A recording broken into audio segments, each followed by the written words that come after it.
The Mighty Nein return in a nightmare scenario on Critical Role, Hasbro faces another PR disaster, and Henry Cavill wants to star in a Stormlight Archives movie? And may I say, sir, on behalf of all humanity, this just feels right. Welcome to Fantasy News Friday on the Character Sheet, where we break down the biggest fantasy and TTRPG stories of the week. But before we dive into some big stories and Critical Role spoilers, please make sure you take a second to hit those like and subscribe buttons to help us keep growing. And then, let's dive into the news. Critical Role brought back the Mighty Nein in a wild split episode this week, starting off with Bell's Hells and then jumping over to the Mighty Nein after the break.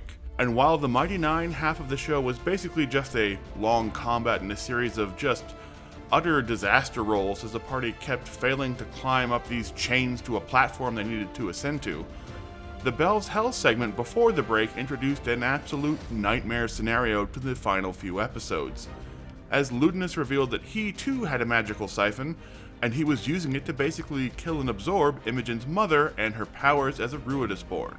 Stop. No! No!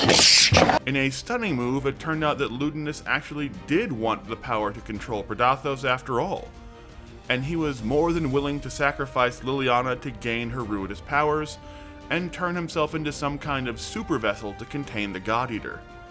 Not only did this fill Imogen with guilt for talking her mom into staying with Ludinus on the moon, it also effectively set the timer on her survival, as the process is apparently underway already, and Bell's Hells have almost no time left to stop him before he drains Liliana dry. We also found out in the cooldown that the reason no one on Exandria ever saw the recording of Eeyore's downfall was because of deception rolls Lara was making on behalf of Liliana every episode. Which, to be fair, doesn't really make a ton of sense, as it's hard to imagine how Liliana could just keep tricking Ludinus into forgetting to show the recording of the gods destroying Eeyore, which had kind of been the backbone of his plan for some time now. In fact, the whole episode was full of moments like that, along with Ludinus suddenly turning into a pure, egomaniacal, power-hungry monster that just wants Predathos' power for himself. And that all just kind of seemed very rushed and tacked on and didn't really track with the whole build-up of his character throughout the campaign. It makes Ludinus seem like a two-dimensional big bad instead of a guy who a lot of the audience, and even part of the party members at least, sort of agreed with, and whose motives they understood, and weakens him as a villain, to be honest. Like, Ludinus just not showing anyone the god's bad behavior for some reason, and then going through all this trouble to collect the Ruidusborn only to be like, you know what, I'll just do it myself, seems like a big swerve that's being made to just kind of get the story where it needs to go now that we're so close to the end, versus where the story was maybe supposed to have gone from the start. But we'll find out how Matt Mercer manages to weave these big changes together after the live show in December, as the main campaign takes several weeks off for the holidays. Boy, playing one character feels so basic now.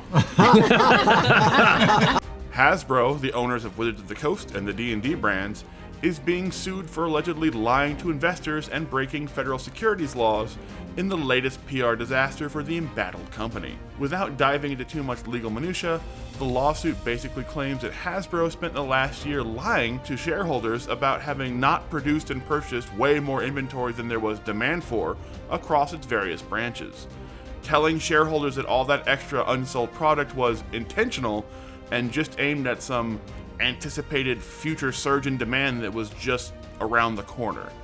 But when an entire year passed, and Hasbro finally had to admit they had a problem with far too much unsold inventory, it caused their shareholders to lose over $800 million in stock value, which is the basis for this lawsuit.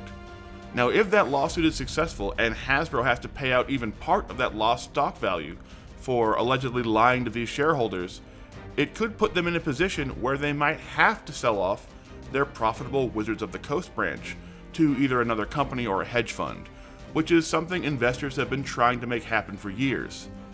But until that is resolved, it's still just another massive PR nightmare that has the company who owns the rights to Wizards of the Coast and D&D staring down a potential 9-figure lawsuit that could leave them in financial ruins, and the future of D&D, Magic the Gathering, and Wizards of the Coast is kind of up in the air. That's rough, buddy.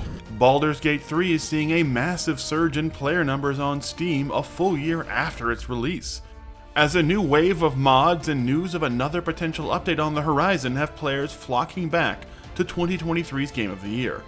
In fact, the player numbers on Steam are actually up 20% from this time last year, according to Larian Studios, as players seem to be loving the official mod support and other quality of life improvements Patch 7 has brought to the game. In fact, ever since the official mod support tool went live 2 months ago, players have downloaded over 50 million mods and counting, which bring everything from brand new maps to explore to adding real-time combat to the game. Add in that Patch 7 also brought a much more satisfying ending for Best Girl Karlach, and that hidden evil ending that players have been hoping for since the launch of Baldur's Gate 3, and it's no shock that the numbers of players keeps climbing even though the Larian team still has no plans for future DLC. But if you can download a mod that changes the maps, storyline, and items and more for free, do BG3 players really even need DLC at this point? Oh, what a day! What a lovely day! And finally, Henry Cavill wanted to star in a Stormlight Archive movie or streaming series, according to a new interview with author Brandon Sanderson, who said the Witcher star and Warhammer 40k fanatic called him up to ask about starring in a Stormlight Archives project as Kaladin, one of the main characters of the hit fantasy series. But even the actor had to admit he probably wasn't right for the part. As Sanderson said, quote, "When Henry Cavill called me and was like, 'I'm too old for Kaladin, aren't I was like, yes, and he's also Asian.' But Sanderson walked away from that call impressed with Henry Cavill's love and knowledge of the Stormlight Archive, and admitted turning him down was heartbreaking given how much the star clearly loved the books. And while it seems like the Stormlight Archives may be the next major fantasy series to slip out of Henry Cavill's grasp, Brandon Sanderson was quick to point out he definitely wanted to work with the actor on a project at some point, calling him an uber nerd who makes cool stuff. And with his Mistborn movie apparently gaining some traction at the moment, could Cavill be a more natural fit in that Sanderson-based fantasy setting?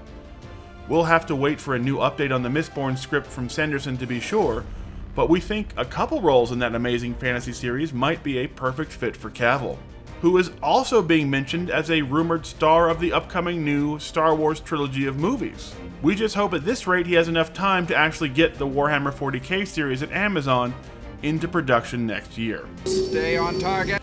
That's all the time we have this week for Fantasy News Friday. Let us know what your favorite segment was down in the comment section, and please don't forget to hit those like and subscribe buttons.